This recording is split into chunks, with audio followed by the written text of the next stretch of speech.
د جلال آباد ښاروال قاری بسم الله بلال وایي د عوایدو په راټولېدو او مصارفو کې د شفافیت پر رامنځته کېدو سره یې سږ کال په میلیونونو افغانۍ سپما کړې. جلال آباد ښاروالي 9.9 لري. موږ الحمدلله د عوایدو برخه کې یعنې پوره شفافیت راوستلی دی. هغه فزیکي پیسې چې مخکې فزیکي اخیستلی کېدې فزیکي نه اخیستلی کېږي.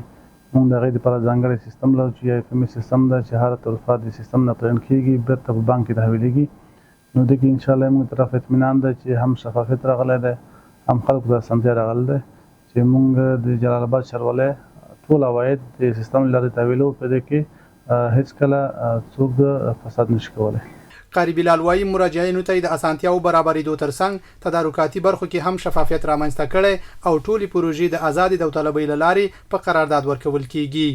نو موږ که تېر کال وښیې که سږ کال وښیې موږ تدارکاتي چارې یا عایداتي قراردادونه په شفاف ډول سره اعلان ته ځي. په هغې کې هر څوک چې د تدارکاتو قانون شرایطو مطابق برابر وي هغه کې اخیسته اخیستی شي.